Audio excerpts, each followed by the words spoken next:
میں حسن بھائی چاہتا ہوں کہ آپ تھوڑا سا، میں جی یہ بھی جانتا ہوں کہ ماشاءاللہ آپ عالم شخص ہیں اور عالم کے لیے بڑا مشکل ہوتا ہے کہ اختصار کے ساتھ جواب دینا۔ جی میں چاہتا ہوں کہ ہمارے پیچھے جو کالر ہیں وہ اوکے زیادہ تکلیف نہ ہو۔ مختصر جی سا جواب، یہ بس 3-4 کویشچن ہے میرے۔ ایک تو ماشاءاللہ آپ کی، میں جتنی بھی میں نے ڈیبیٹ سنی ہے اس میں کافی آپ نے احادیث بیان کی ہیں، کافی آپ اچھا کلام کرتے ہیں۔ میرا اصل سوال یہ ہے کہ آپ سے پہلے کیوں نہیں اس طرح سامنے آیا؟ کیا آپ سمجھتے ہیں کہ وہ سارے جو ہیں وہ بزدل ہیں کہ انہوں نے اس طرح دفاع نہیں کیا؟ یا دیکھیں ویڈیو کال وغیرہ تو ہمارے پاس بڑے عرصے سے ہے، لیکن ہوں اب آپ ایک دم سامنے آتے ہیں اور سوشل میڈیا کے اوپر اس وقت آپ کا ایک جو ہے وہ علی مرزا جیسے، جس نے لاہور میں وہ جو ہے یا پاکستان میں ایک ہوں عجیب ہی دنگل بنایا ہوتا ہے، وہ بھی بندہ ڈرتا ہے آپ کے سامنے آنے سے یا وہ بحث کرنے سے ڈرتا ہے؟ اور میں یہ سمجھتا ہوں کیونکہ مجھے پتا ہے کہ اس شخص کے پاس نالج نہیں ہے، بس وہ ایک علم الکلام کی 2-4 باتیں جانتا ہے اور وہ بس لوگوں کو پھنساتا ہے۔ تو حضرت آپ مجھے بتائیں کہ آپ سے آنے والے جو پیچھے گزر گئے لوگ، کیا وہ بزدل تھے جو اس طرح آپ کی طرح سامنے نہیں آئے؟ برائے مہربانی مختصراً جواب دیتے جائیں کائنڈلی ذرا۔ مجھ سے پہلے جو شیعہ علماء گزرے ہیں اس کی بات کر رہے ہیں؟ جی جی، ان کی بات کر رہا ہوں۔ نہیں، مجھ سے پہلے دیکھیں جو شیعہ علماء تھے، جو انگریزوں کے زمانے میں رہتے تھے نا، اس زمانے میں سوشل میڈیا تو نہیں تھا، اس میں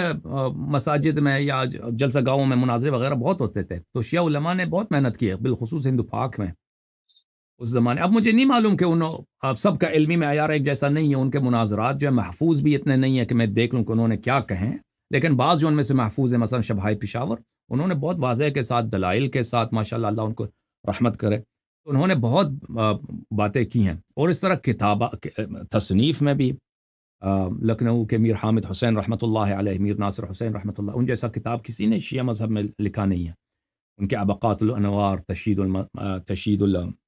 تشید المتائن، ان جیسے اور ان کے دوسرے جو تصنیفات ہیں بلا شک بلا ریب بے نظیر ہیں، تو بہت سارے ہوتے تھے، لیکن اس طرح وہ کہ اس زمانے میں ریکارڈنگ بھی نہیں ہوتا تھا، ٹیپ ریکارڈر بھی نہیں تھا، وہ انگریزوں کے زمانے کی بات کر رہا ہوں۔ پھر جب پاکستان بنا ہے تو مجھے نہیں معلوم کہ وہاں پہ مناظرہ، شاید بھٹو کے زمانے تک مناظرات وغیرہ ہوتے تھے، لیکن اس میں اتنا علمی مناظرات نہیں ہوتے تھے، کہ کیونکہ اس میں علمی شخصیات اتنے بڑے نہیں تھے کہ ان کی تحقیقی باتیں ہوں، وہی جو ذاکرانہ جو تھوڑے بہت، یعنی یہ بھی نہیں کہ وہ بالکل جاہل تھے، محدود سطح تک ان کے مناظرات ہوتے تھے، لیکن جب ضیاء کی حکومت بنی ہے، پھر تو جب شیعہ کشی کا رواج ہوا کہ شیعوں کو قتل کیا جائے، تو بہت سارے علماء جو ہیں وہ پیچھے ہٹ گئے، اسی وجہ سے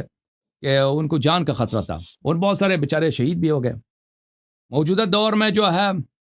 شیعہ جو عالم ہے، شیعہ جو قیادت ہے، وہ مراجع کے ہاتھ میں ہے، اور مراجع ایران کے ہاتھ میں ہے، یعنی مراجع کی کوئی استقلال نہیں ہے، مراجع کی سیاست جو ہے حکومت ایران تعین کرتی ہے، وہ کس لائن پہ جائیں گے۔ تو بہت سارے مراجع یہ چاہتے ہیں کہ یہ باتیں عام کیے جائیں، یہ بتائیں جائیں، اور بہت سارے مراجع جو ہیں یہ نہیں چاہتے، شیعہ مراجع سب ایک جیسے نہیں ہیں، شیعہ مراجع اپنے عقائد میں بہت اختلاف رکھتے ہیں ان امور پر، بہت سارے جو ہیں وہ بالکل وہابی ٹائپ کے ہوتے ہیں مراجع، اور حکومت ایران جو خود جو ہے عقائد کے لحاظ سے مسئلہ امامت و خلافت میں بالکل وہابی ہے، بالکل جماعت عمریہ سے قریب ہے، نہ کہ شیعہ سے قریب ہے، اور کیونکہ شیعہ جو ہے میرا تقریب، ہاں بالکل، میرا شیعہ اگلا جو جو یہ سوال تھا وہ اسی حوالے سے تھا، اور وہ یہ سوال تھا کہ ایران کے جو علماء ہیں جس میں خامنائی سے وہ اس بات کے اوپر بڑے سختی سے زور دیتے ہیں، بلکہ وہ یہاں تک کہتے ہیں کہ شیخین کے اوپر یہ لفظ استعمال کرتے ہیں کہ شیخین کے اوپر تبرہ کرنا یا ان کی تصدیق کرنا یہ حرام ہے ہمارے نزدیک۔ تو جس طرح کہ بالکل، آپ نے بھی، میرا اگلا سوال ختم ہو گیا، تو اس تو سے اگلا سوال میں پوچھ لیتا ہوں۔ جی، اس کی وجہ یہ ہے کہ وہ یہ ہے، جی بسم اللہ سوال کریں۔ ہم جانتے ہیں کہ ہم تک جو ہے نا دین اسلام کا ایک بہت بڑا حصہ صحابہ کرام علیہم اجمعین کے تھرو پہنچا ہے، اور ہمیں صحابہ بتایا یہ دین اسلام کے ہم تک موجود ہے، جس میں اہل بیت ہے، یہ ہمیں یہ رسول ہے تو یہ انہی کی وجہ سے ہمیں پتہ لگ گیا ہے، یہ قرآن ہے یہ انہوں نے ہی بتایا ہے۔ سوال یہ پیدا ہوتا ہے کہ اگر صحابہ پر جرح کرتے ہیں اور ان کو دائرہ اسلام سے خارج کر رہے ہیں، کسی کو فاسق کر رہے ہیں، فاجر کر رہے ہیں، تو پھر خود رسول کی کیا کریڈیبلٹی رہ جاتی ہے؟ کیونکہ رسول کی سارا ہر چیز قرآن ہے، یہ سب وہ تو ساری صحابہ کے اوپر یا اہل بیت وقت آپ کے کمپینینز ان کے اوپر کھڑی ہوئی ہے۔ کیا یہ نہیں، درست ہے کہ اگر جی جی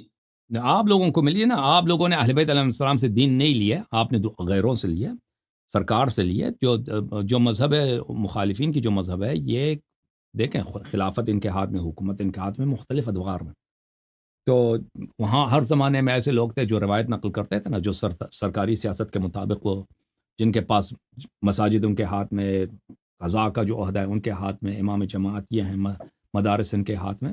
تو لازمی بات ہے کہ وہ وہی احادیث نقل کریں گے جو سیاست سے بنے گی, وہ احادیث اور جو خلفاء کے مصلحت کے موافق ہوں. اور خلفاء اتنے بیوقوف نہیں تھے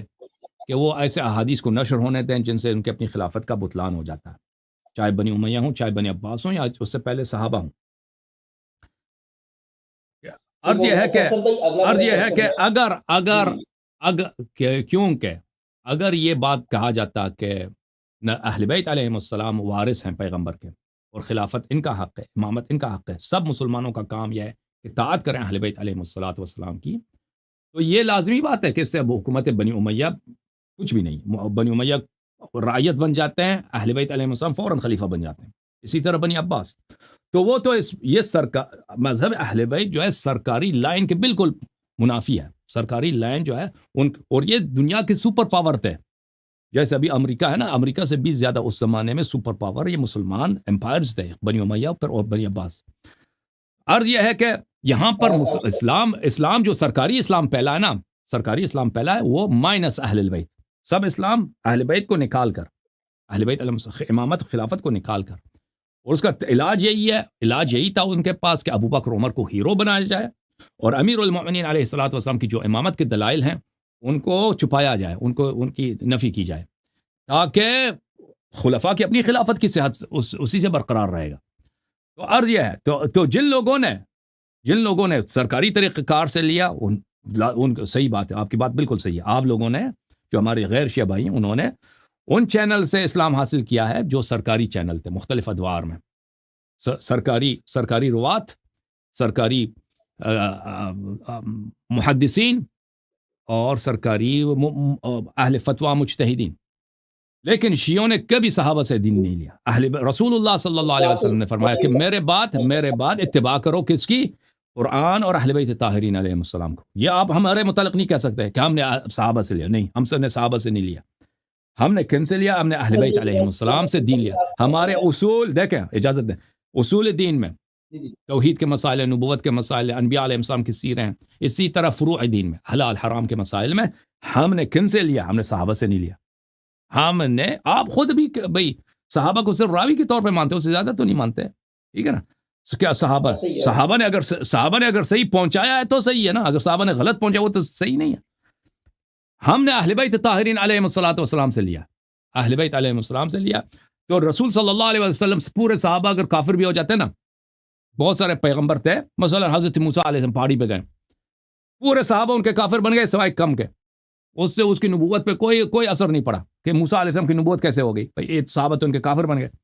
اسی طرح ہمارے نبی صلی اللہ علیہ وسلم, ان کے صحابہ اگر وہ دنیا پرستی یا وغیرہ کچھ انحراف ان میں آ گیا, نبی صلی اللہ علیہ وسلم کی کریڈیبلٹی پہ ذرہ برابر بھی اثر نہیں پڑتا. لوگ کافر بنے, سب کے سب پوری دنیا کافر بنے,